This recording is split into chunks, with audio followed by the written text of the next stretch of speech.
Praise the Lord sisters. आज का हमारा उत्पत्ति का चैप्टर 12 और 13 का स्टडी है।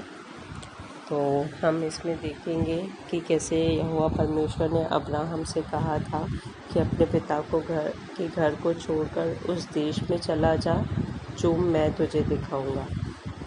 और जैसे हम पूरा पढ़ते हैं तो किस प्रकार वो निकला और क्या क्या प्रॉमिसेस प्रभु ने उसे कही, तो हम देखेंगे आज इसमें देखेंगे प्रभु यीशु मसीह को चैप्टर 12 के 7 में। तब यहोवा ने अब्राहम को दर्शन देकर कहा, यह देश मैं तेरे वंश को दूंगा। तो इस प्रॉमिस को प्रभु यीशु मसीह के थ्रू यहाँ पे हम देखेंगे गलातियों के 3 के 16 वर्ष में। अतः प्रतिज्ञाएं अब्राहम को और उसके वंश को दी गई। वह यह नहीं कहता वंशों को, जैसे बहुतों के विषय में कहा, पर जैसे एक के विषय में कि तेरे वंश को, और वह मसीह है। तो यहोवा परमेश्वर ने जो प्रॉमिस दर्शन देकर प्रभु अब्राहम से कहा, वहाँ पे लिखा हुआ है कि यह देश में तेरे वंश को, और वह वंश हम देखते हैं आज कौन है, प्रभु यीशु मसीहा। तो वो वंश अब्राहम से निकला है, वह वंश जो है प्रभु यीशु मसीह है।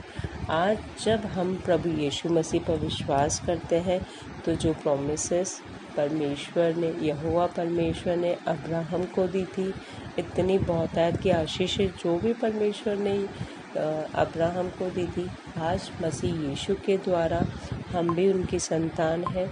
तो सारी अब्राहम की आशीषें हमारे लिए भी है। परमेश्वर ने हमारे लिए भी वो सारी ब्लेसिंग्स रखी हैं, उसे हम प्रभु यीशु मसीह के द्वारा अपनी लाइफ में रिसीव करें। फिर जब हम आगे बढ़ते हैं तो वहाँ पे लिखा है मिस्र देश में अब्राहम। तो 12 के 10 वर्ष में लिखा हुआ है, उस देश में अकाल पड़ा, इसीलिए अब्राहम मिस्र देश को चला गया कि वहाँ परदेशी होकर रहे, क्योंकि देश में भयंकर अकाल पड़ा था।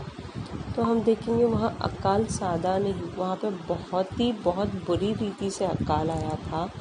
अकाल हर एक कमी घटी थी, जो कुछ भी था। लेकिन फिर भी जब हम पढ़ते हैं आगे तो लास्ट ये चैप्टर जैसे कंप्लीट होता है, वहाँ पे कंप्लीट होने में हम देखते हैं कि परमेश्वर ने अब्राहम को ऐसे ही नहीं छोड़ा। उस अकाल वाली सिचुएशन में भी अब्राहम को परमेश्वर ने बहुत ऐसे आशीष की।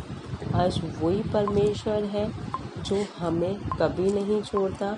आज इस वायरस वाली जो भी सिचुएशन है, आप ये याद रखें कि वही परमेश्वर है जिसने हमें कभी नहीं छोड़ा है, जिसने पहले भी हमारी लाइफ में गवाहियाँ की है।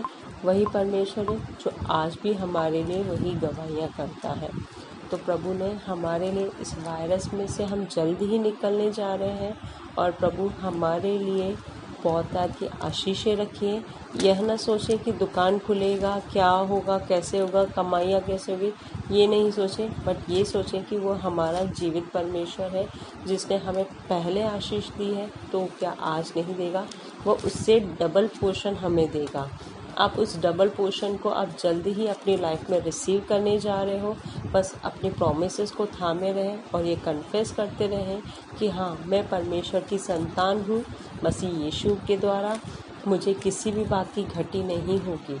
ना कि कुछ अपने मुख से नेगेटिव वर्ड बोले, क्या होगा, कैसे होगा, बट ये वचन को कन्फेस करें कि परमेश्वर मेरा चरवाहा है, मुझे किसी भी बात की घटी नहीं होगी। चाहे अकाल हो, चाहे कुछ भी हो, मैं यहोवा की बेटी हूँ, मैं और मेरा घराना आशीषित है। तो आज जैसे अब्राहम को हर सिचुएशन में परमेश्वर ने संभाला, तो परमेश्वर ने जैसे अब्राहम को आशीष किया, आज हम भी मसीह यीशु के द्वारा परमेश्वर की संतान है, तो परमेश्वर हमें भी ज़रूर आशीष करेगा। जिसने अपना एक लौता बेटा हमारे लिए दे दिया, तो क्या वो हमारे लिए आशीषें नहीं देगा? वो हमें यूं ही छोड़ देगा? नहीं, वो हमसे अगापे प्रेम करता है। और सिस्टर्स, आप ये भी रिसीव करें, ये भी सोचें कि परमेश्वर हमें देने से खुश होता है। आज हम भी माँ हैं तो हम अपने बच्चा कुछ मांगता है तो हम भी अपने बच्चे को देखकर खुश होते हैं कि हाँ मेरे बेटे ने ये चीज़ मांगा और मैंने दिया, वो कितना खुश हो रहा है। तो वही खुशी हमारे लिए भी है कि हम भी जब हमारा बच्चा हमें मांगता है तो हम खुश होते हैं। तो वो पिता भी है, जब हम अपने पिता से मांगेंगे तो क्या वो हमें नहीं देगा? और वो हमेशा खुश होता है अपने बच्चों को दे के। जितना हम परमेश्वर से रिसीव करते हैं ना, वो उतना ही और हमें देता जाता है। वो कभी हमें देकर खाली नहीं हो जाता। प्रभु हमें हमेशा हमेशा हमारी जितनी भी नीड है, गुर्जर, तो जितनी भी हमारी नीड है ना, वो उसे कहीं बढ़कर देने वाला खुदावन है। तो आप परमेश्वर के प्रॉमिसेस को थामे रहें, कन्फेस करते रहें, ना कि नेगेटिव बट पॉजिटिव, और परमेश्वर के वचन को कन्फेस करते हैं।